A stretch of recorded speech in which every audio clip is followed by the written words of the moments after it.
Buenos días, hermanos, visita. Buenos días. Llegamos al tiempo de la predicación, pero no me gustaría iniciar sin antes agradecer por el tiempo tan edificante del servicio, en la dirección, en los cantos, obviamente pues todo el equipo también de audio, de video. Ha sido muy edificante guiarnos en ese tiempo para la antesala a la presencia de Dios, a los cielos, y sentir que cantábamos ahí cerca de un ángel, ¿verdad? Cerca de los ángeles allí alabando a nuestro Dios, al Señor Jesucristo, que es digno, aquel que es santo. Qué bendición. Sé que los hermanos no hacen el ministerio para los hombres, para Dios, y les animamos a que así sigan manteniendo su mente, haciendo las cosas para el agrado de Dios, pero qué edificante es cuando así se hace también para nosotros. Bueno, ahora iniciamos en el tiempo de la predicación. El tema o el título de la predicación que puse es Un corazón acusador. ¿Qué hacer con él? Bueno, seguramente en estas fechas, casi siempre diciembre, enero, uno de nosotros o varios o nuestra familia se enferma de la infección, ya sea en la garganta o en el estómago, ¿verdad? Y si fue el doctor, lo más probable es que le dieron un antibiótico. Seguramente ya se lo han dicho, pero lo voy a repetir. Los antibióticos matan o dificultan el crecimiento de las bacterias que están provocando la infección, pero al mismo tiempo el antibiótico puede llegar a matar las bacterias buenas que se encuentran en nuestro cuerpo. Incluso los antibióticos pueden provocar una resistencia en bacterias que eran inofensivas, una resistencia a los antibióticos. Entonces, algo que es bueno para quitarnos un problema de la salud, por otro lado nos daña la salud en otra área. Y debido a esto, se recomienda que si uno va a tomar antibiótico, también tiene que tomar, ¿qué otra cosa? Probióticos, ¿verdad? Antibiótico y probiótico para poder solucionar el problema que hace la solución del antibiótico. Y cuando nosotros consideramos en una iglesia, cuando hay problemas de falsas doctrinas, a veces la necesidad de aplicar medidas correctivas a ese problema de las falsas doctrinas puede solucionar, pero al mismo tiempo crear un daño colateral. Y algunos hermanos de buen corazón pueden ser afectados por las medidas correctivas que tienen el propósito de ahuyentar a los falsos maestros de una iglesia. Pero gracias a Dios que en su palabra nosotros encontramos el antibiótico y el probiótico para ayudarnos con esas dos situaciones, el problema y el problema que genera la solución. Y para nosotros ver esto en el pasaje del día de hoy, vamos a ir a nuestro texto en Primera de Juan. Vamos a estar viendo en la porción del versículo 19 al versículo 24. Así que le voy a pedir que por favor me acompañe en este pasaje. Cuando lo encuentre, si se pone de pie, y mientras doy lectura me sigue con su vista.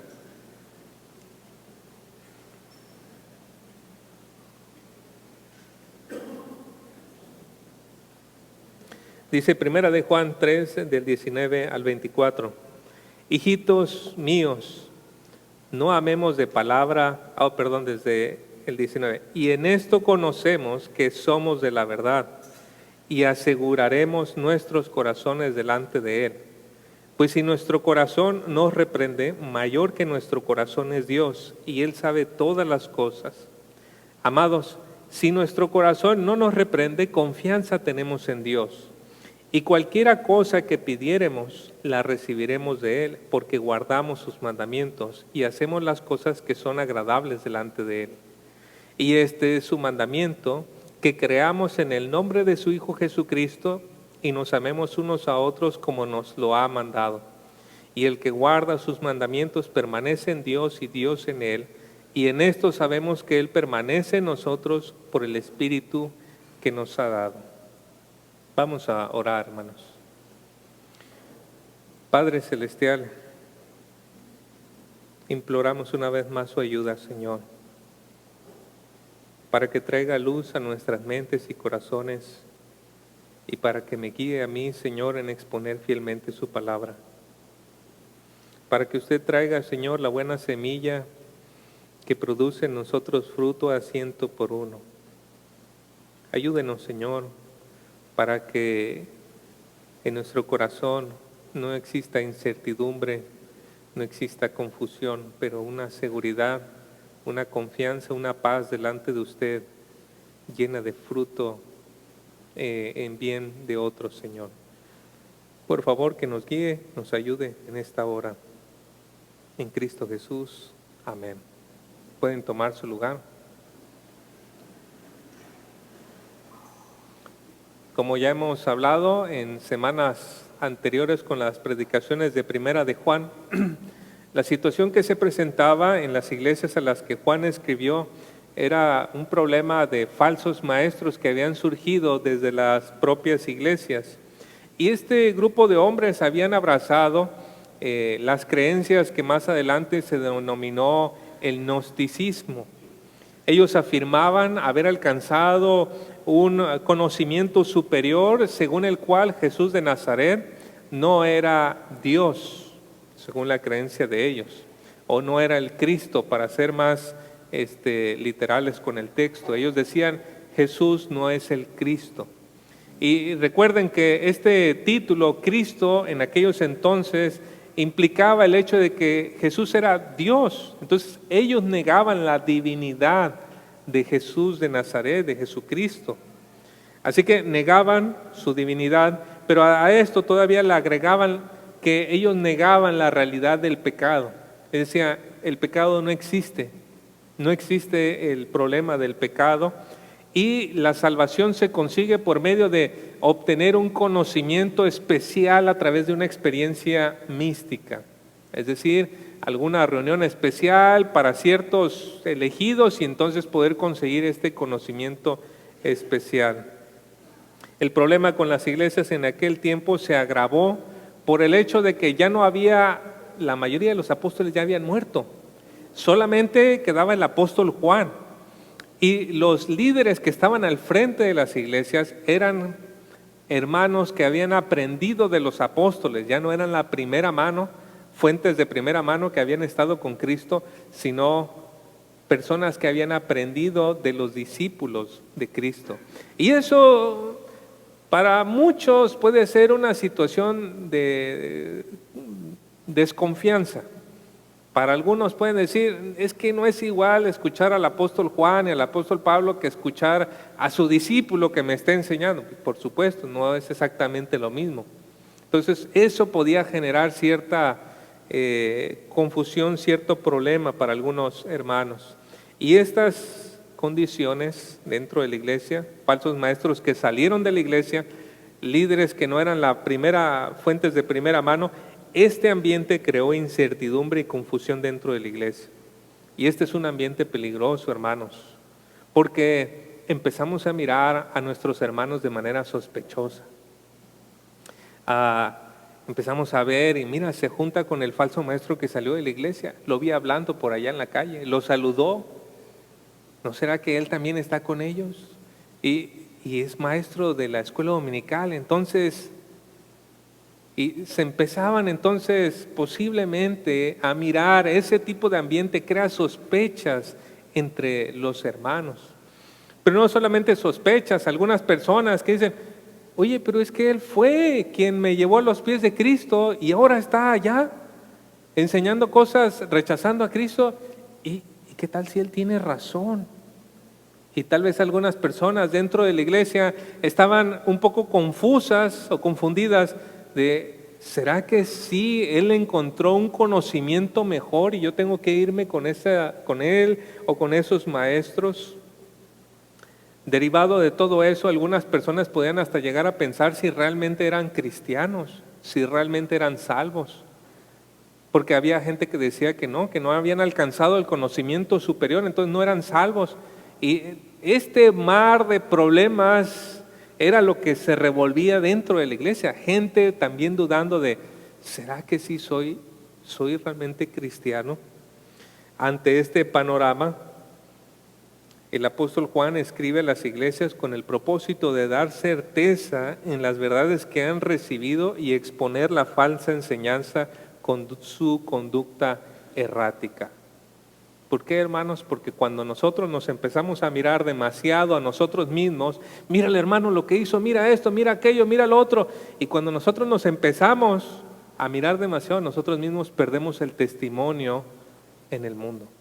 El mundo se queda sin luz, porque la iglesia está mirándose a sí misma todo el tiempo. Y debo decirles y confesarles que esta es una situación que sucede a menudo, muy a menudo, y tristemente hasta las redes sociales se prestan para ese intercambio de opiniones y comentarios. Y no debe ser así. No debe ser así. Pero Juan escribe con este propósito, darle certeza a la iglesia, darle estabilidad, para que entonces la iglesia, estando segura, pueda hacer un testimonio hacia afuera. ¿Y cómo lo hace? Bueno, primeramente, Juan dice, estas son las verdades fundamentales que sí o sí los cristianos tenemos. Primero, que el hombre tiene un problema con Dios a causa del pecado. Segundo, que la única solución al problema es el sacrificio del Dios hombre, Jesucristo. Y tercero, que la salvación o el perdón de pecados solamente se obtiene si confesamos nuestros pecados y confiamos en Jesucristo. Si usted estuvo conmigo en 1 de Juan capítulo 1, del versículo 5 hasta 1 de Juan capítulo 2, versículo 2, esto es lo que Juan ha dicho, este es nuestro fundamento. No vamos a discutir pequeñas cosas ahorita, esto es lo que tenemos que estar firmes. Y si estamos firmes podemos avanzar. Ahora, Juan, a partir del capítulo 2, versículo 3, hasta el capítulo 5, versículo 5, va a decir cómo podemos saber si usted y yo tenemos realmente comunión con Dios. ¿Cómo podemos saber si usted y yo somos realmente salvos, tenemos la vida eterna? De eso va a tratar el cuerpo de la carta. ¿Cómo saber? Porque si lo sabemos, podemos entonces identificar quién es un falso maestro que no tiene comunión con Dios, que no nos habla de parte de Dios, y quiénes son nuestros hermanos a quienes debemos amar, servir y por quienes nos debemos de entregar en sacrificio y servicio. Entonces, para esto nos va a ayudar todo eso. Y hasta ahorita nosotros hemos visto dos pruebas. En la primera prueba hemos visto que realmente tenemos comunión con Dios si obedecemos sus mandamientos, que es el mandamiento de amar. ¿Cómo sabemos que tenemos comunión con Dios? Porque nos amamos. Y la segunda prueba es que obedecemos sus mandamientos de creer en Jesucristo y amarnos como Cristo nos amó. Y de eso habló nuestro hermano Robert hace como un mes, ahí en 1 de Juan 3, del 11 al 18, él nos estuvo hablando acerca de amar como Cristo nos amó. ¿Cómo nos amó Cristo, hermanos? ¿Cómo nos amó? Él nos amó de una manera abnegada. Él renunció a sus derechos. Él se humilló y Él fue herido hasta la muerte por nuestra salvación. Y verdaderamente no hay un amor más grande que el amor de Cristo. ¿No es cierto? Y se nos dice que la prueba de que nosotros tenemos comunión con Dios es que amamos como Él amó. Por otro lado, los falsos maestros no pueden amar como Cristo. Ellos solamente piensan en su interés egoísta. Un falso maestro te va a envolver con palabras bonitas, te va a decir cosas interesantes, va a aparentar que te quiere, que te ama, que se preocupa por ti. Pero tarde o temprano te vas a dar cuenta que ese hombre, esa mujer solamente está pensando en sí mismo. Y tristemente a veces tienen que pasar 15, 20, 30 años para que eso salga a la luz. Y es muy triste que después de 30 años puedas mirar hacia atrás y darte cuenta que todo lo que hubo fue un completo engaño. Pero eso sucede con los falsos maestros.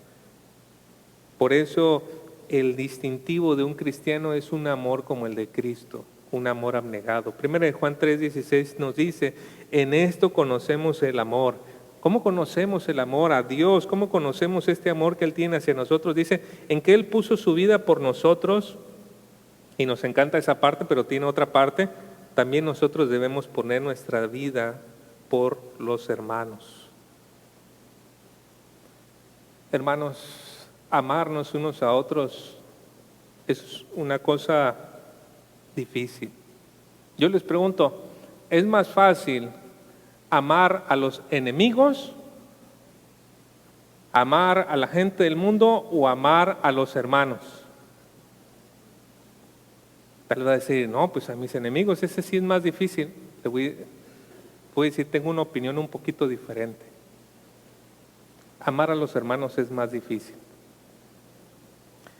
Porque amar a los enemigos lo ves una vez cada quién sabe cuándo, ¿verdad? Él no está esperando nada de usted. El enemigo le está molestando allí y está esperando simplemente que usted lo ignore, lo rechace, le dé la vuelta y simplemente...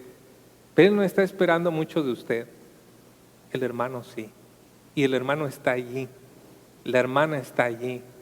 Y no puedes hacértelo a un lado y no puedes decir, no la vi, no.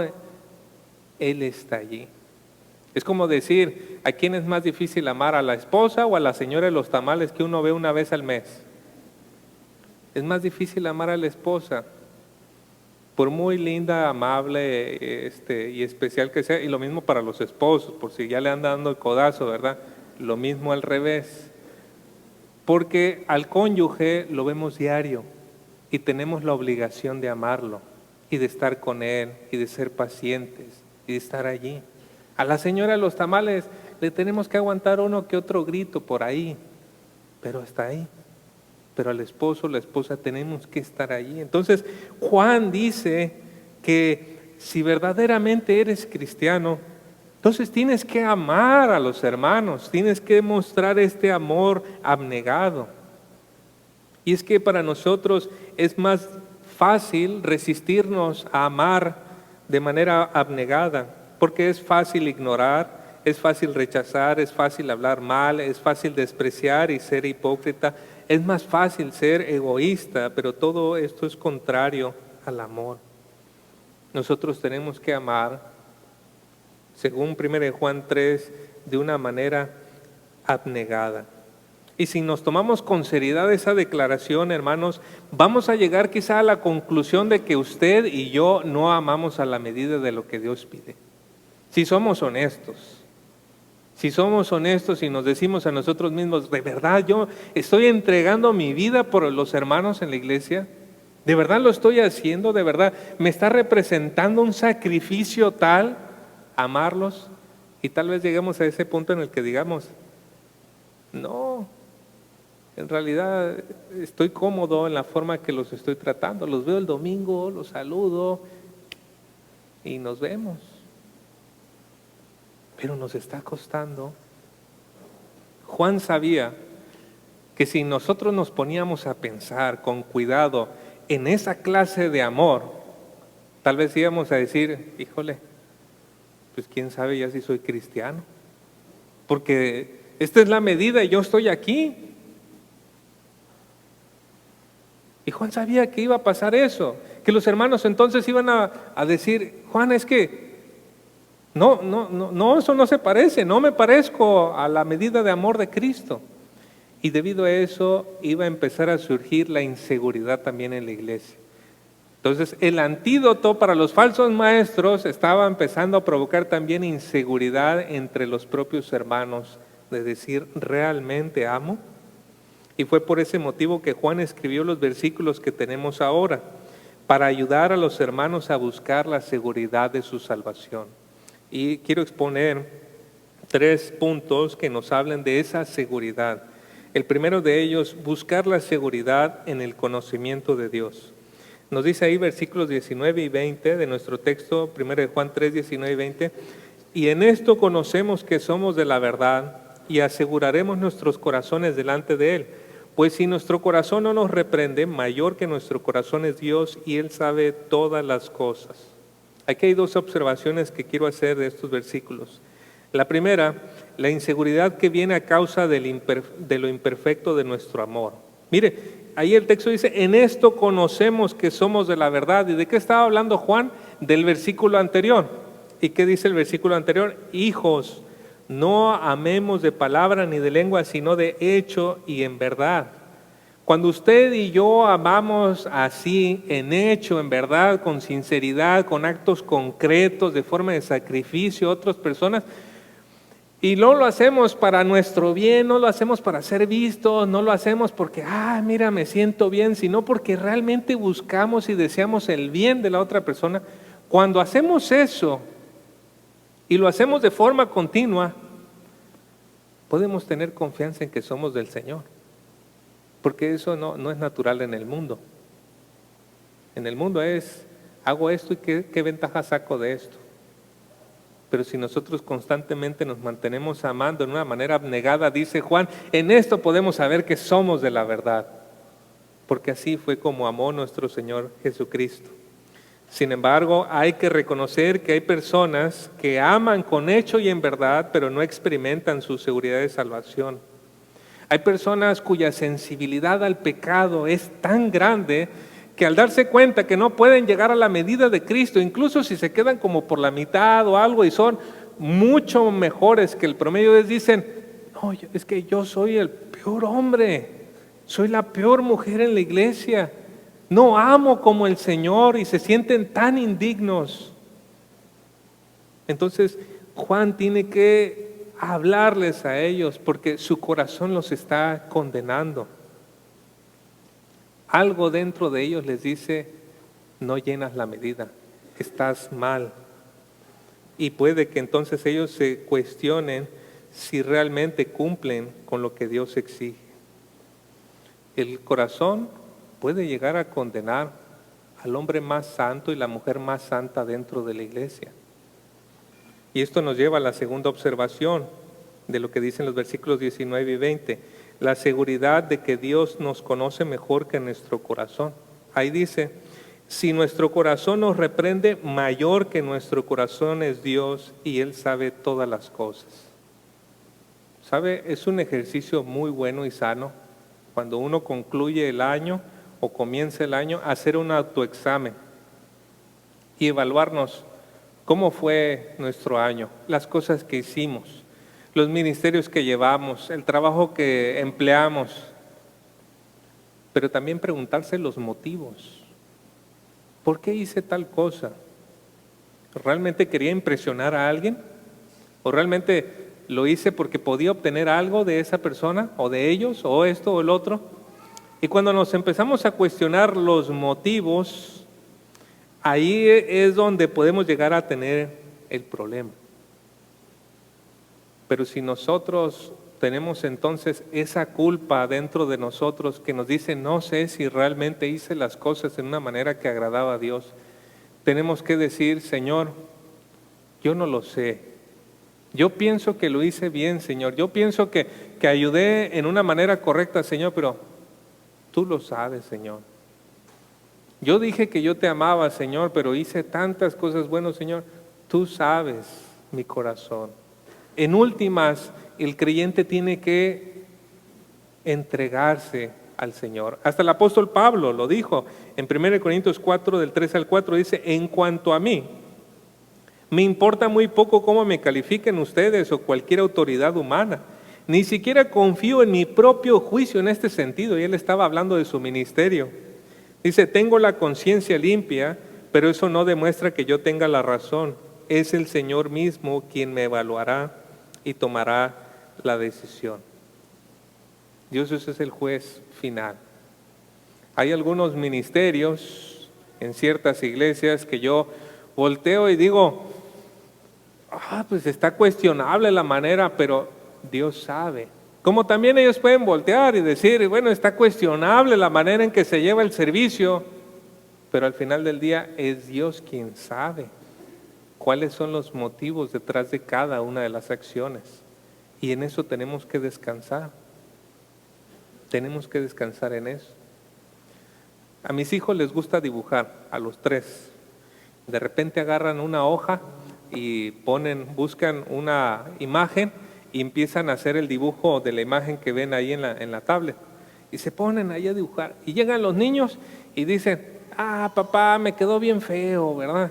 Y ponen así el dibujo de la tablet y ponen el que hicieron. Y no son idénticos, por supuesto.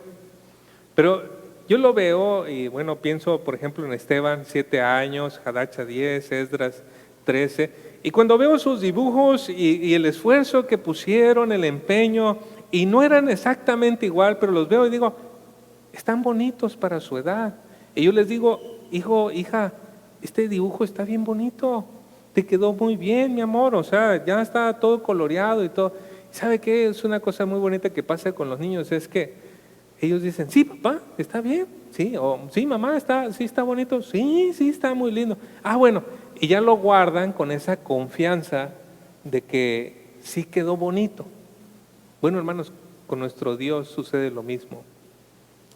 La imagen perfecta es Cristo y su amor y entrega y sacrificio es único, es abnegado, no hay otro.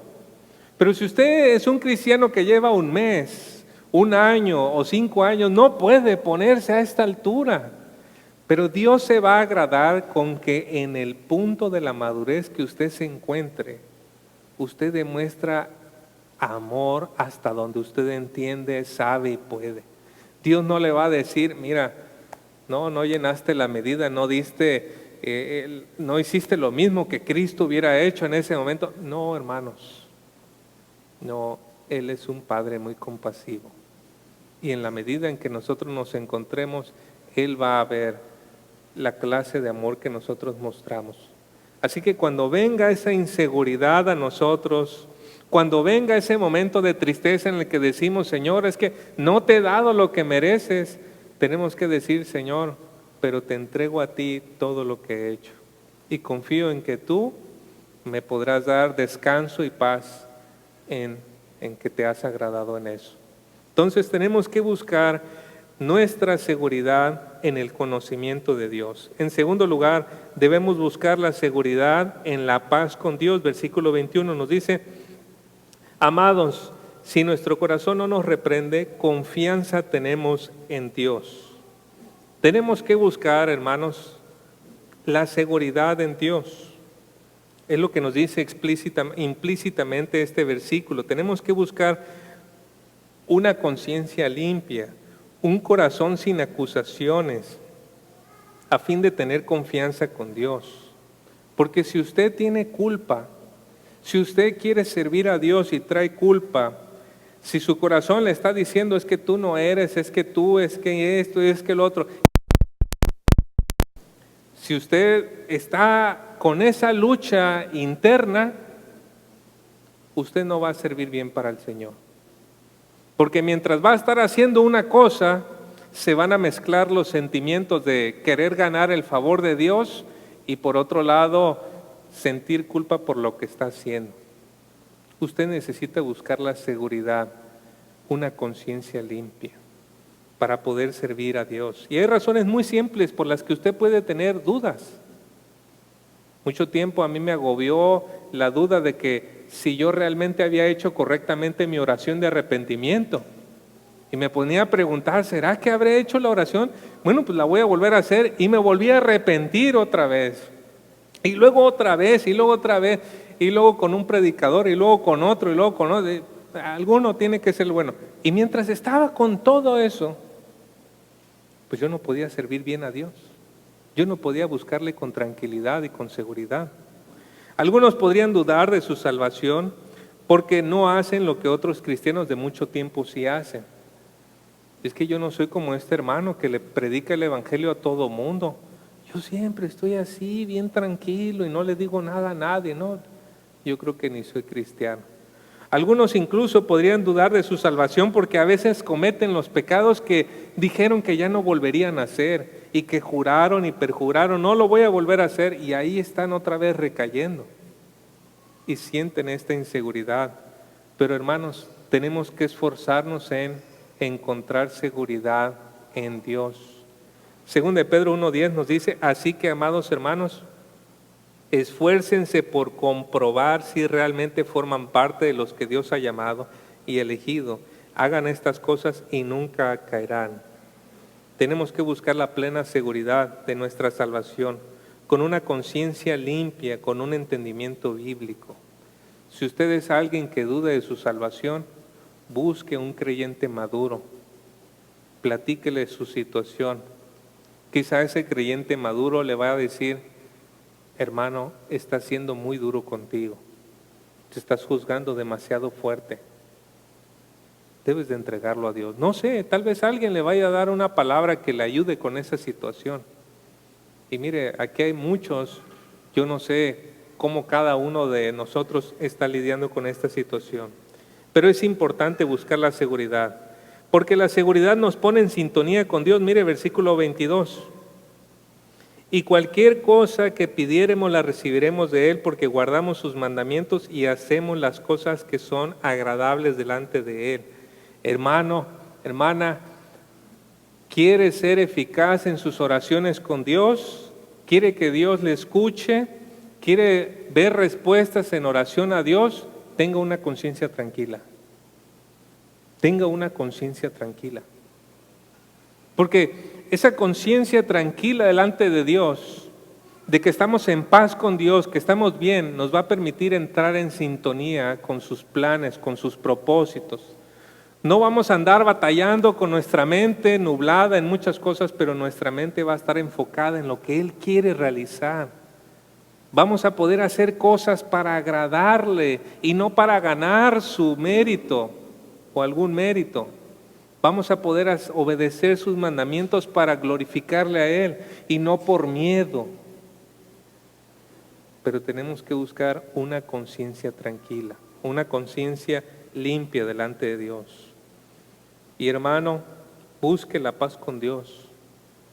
No deje que el orgullo, la amargura, la envidia le estorben la dulce comunión con Dios. No permita que el pecado quiera tomar el control de usted. No deje que las dudas, los temores le paralicen. Busque la paz con Dios. Y en tercer lugar, buscar la seguridad en la obediencia a su mandamiento. Siguiendo con el hilo de pensamiento acerca de la seguridad, Juan procede a concluir este punto de la seguridad en los versículos 23 al 24, señalando que las personas que gozan de seguridad tienen estas tres características: tienen fe en Jesucristo, muestran amor unos por otros y finalmente tienen al Espíritu Santo.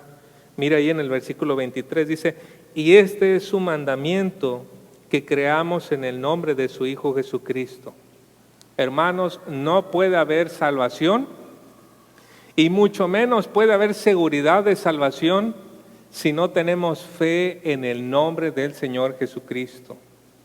¿Qué nos dice la palabra? Porque de tal manera amó Dios al mundo que ha dado su Hijo unigénito para que todo aquel que en Él cree no se pierda, mas tenga vida eterna.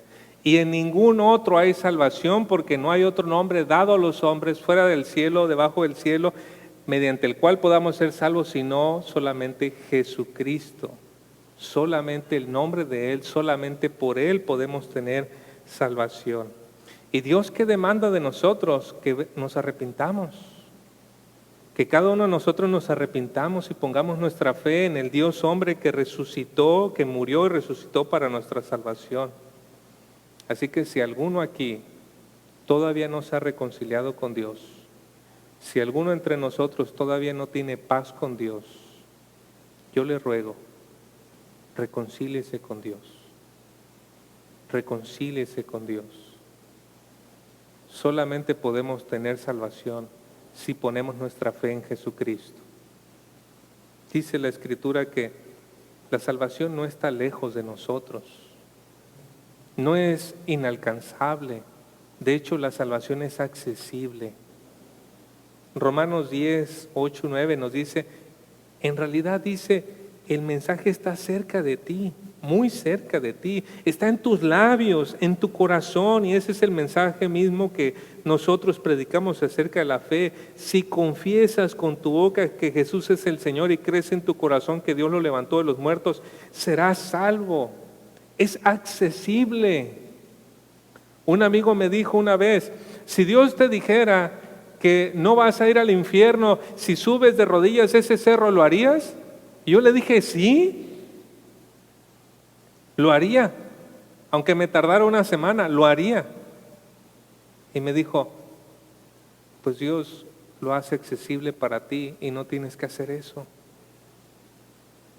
Cerca de ti está la palabra para que en tu corazón creas en Jesucristo y puedas ser salvo. Querido amigo, amiga, reconcíliate con Dios. Dios tiene sus brazos extendidos, ve a Él ahora mediante Jesucristo y reconcíliate con Él. Confiesa tus pecados a Dios y recibe el regalo de la vida eterna.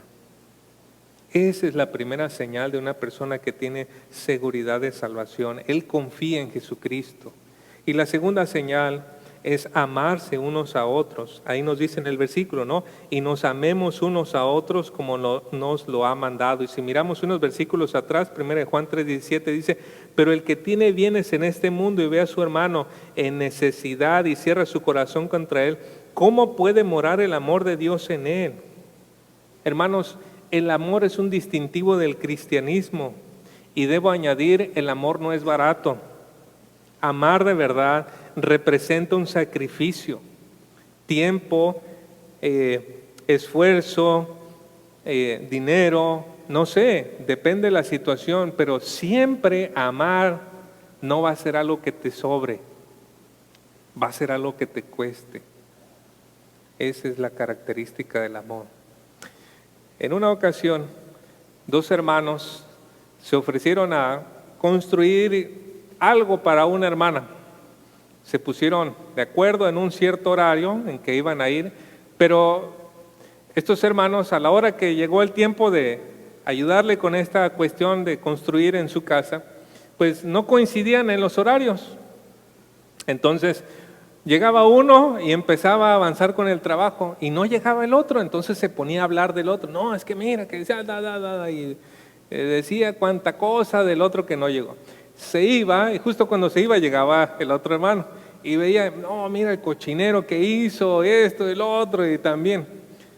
Pobre hermana, ella era la que estaba llevando todas, porque estaba escuchando a estos dos hombres que por un lado la estaban amando a ella y por otro lado se estaban comiendo entre ellos. Era como si están construyéndome algo, pero están destruyéndome el corazón. Hermanos, el amor no puede ser así.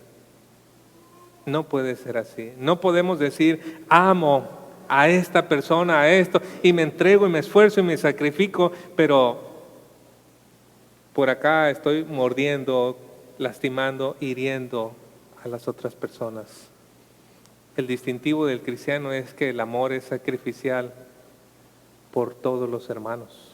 Nos dice ahí, nos amamos unos a otros, no a unos cuantos, unos a otros, entre todos nosotros, ¿verdad? La tercera señal de alguien que tiene esta seguridad es que Dios le ha dado su Espíritu. Mire ahí el versículo 24, y el que guarda sus mandamientos permanece en Dios y Dios en él, y en esto sabemos que Él permanece en nosotros por el Espíritu que nos ha dado. El Espíritu nos fue dado cuando nosotros creímos en el Señor Jesucristo. Nos dice en Efesios 1 del 13 al 14, y ahora ustedes los gentiles también han oído la verdad, la buena noticia de que Dios los salva. Además, cuando creyeron en Cristo, Dios los identificó como suyos al darles el Espíritu Santo, el cual había prometido tiempo atrás. El Espíritu es la garantía de que tenemos de parte de Dios, de que nos dará la herencia que nos prometió y de que nos ha comprado para que seamos su pueblo. Dios hizo todo esto para que nosotros le diéramos gloria y alabanza. El Espíritu es la tercera persona de la Trinidad. Es Dios. Él vino a vivir como Cristo lo prometió en nosotros para estar con nosotros. Dice la Biblia que Él nos imparte dones, Él nos guía, Él nos convence de pecado, Él nos habla, Él nos renueva a la imagen de Cristo. Entonces, si alguien dice, yo soy cristiano, pero no se ve el fruto del Espíritu, tenemos que cuestionar si realmente sí es un cristiano. Si alguien nos dice, yo tengo comunión con Dios, pero no se ve la evidencia del Espíritu, y no estoy hablando de que haga milagros y haga descender fuego del cielo, estoy hablando de que su carácter se va transformando más y más al de Cristo. Mire, usted y yo no podemos ver el viento, ¿no? Pero sabemos cuando hay viento porque las hojas de los árboles empiezan a mover. Y decimos, tal vez estamos aquí, no hay viento, pero allá las hojas se mueven, hay viento allá. Podemos reconocerlo. ¿Por qué no usamos ese mismo criterio en la vida de las personas con el obrar del Espíritu Santo? ¿Por qué no usamos ese mismo criterio y decimos, se ve que esa persona está bien con Dios porque se ve el Espíritu en él? Bueno, para tener seguridad tenemos que tener fe en Cristo, amarnos unos a otros y dar muestras de que el Espíritu realmente está en nosotros. Y aquí es donde quiero empezar a concluir, hermanos. A lo largo de este mensaje he estado desarrollando 3 puntos que nos exhortan a buscar la seguridad de salvación. El primero, debemos buscar seguridad en que Dios nos conoce mejor que nosotros mismos, que nuestro propio corazón que a veces nos condena. Tenemos que entregárselo a Dios y decir, Señor, tú nos conoces mejor. Segundo, tenemos que buscar seguridad en estar en paz con Dios, una conciencia tranquila, porque de esta manera vamos a ser efectivos, eficaces para obedecerle, para agradarle, para orar eficazmente. Y tercero, debemos buscar seguridad en la obediencia a su mandamiento. Mandamiento que es creer en Cristo, amar los unos a los otros. Y que Dios nos ayude, hermanos, que Dios nos ayude a tener esta seguridad, porque hasta que estemos realmente seguros de que estamos con Dios, vamos a poder ser útiles para sus propósitos. Vivamos para los planes de Dios con la seguridad de que estamos en paz con Él. Vamos a orar. Gracias, nuestro Dios, nuestro Señor, nuestro Padre Celestial. Desconozco la situación de cada uno de los que están aquí, pero tengo muy presente tantas ocasiones en que me cuestioné si realmente estaba bien con usted, Señor. A veces el pecado me nubló la vista, a veces mi falta de entrega, a veces mi indecisión en dejar ciertas cosas. Sé por experiencia, Señor, que puede ser duro para nosotros no vivir con esa conciencia tranquila ante usted, Señor, y siempre estar pensando que no estamos dando lo suficiente. Pero, Señor, usted es un Padre bueno, y si nosotros, siendo padres malos, podemos agradarnos con los intentos, los esfuerzos de nuestros hijos, ¿cuánto más usted, que es un Padre compasivo y misericordioso, no se va a agradar en los esfuerzos de cada uno de sus hijos? Así que ruego, Señor, para que usted traiga como algo fresco sobre nuestro corazón, que aquiete toda esa confusión, todo eso, Señor, que está estorbando en nuestro servicio, en nuestra entrega a usted, Señor. Pero al mismo tiempo, Padre, reconozco que hay personas que ahorita se sienten muy seguras, pero realmente no tienen la verdadera seguridad, no tienen salvación. También oro, Señor, y pedimos para que usted abra sus ojos y puedan ver su condición y puedan reconciliarse por medio de Jesucristo. Gracias, Señor. Despídanos con su bendición para esta semana que inicia, y gracias por todo en Cristo Jesús. Amén. El Señor les bendiga.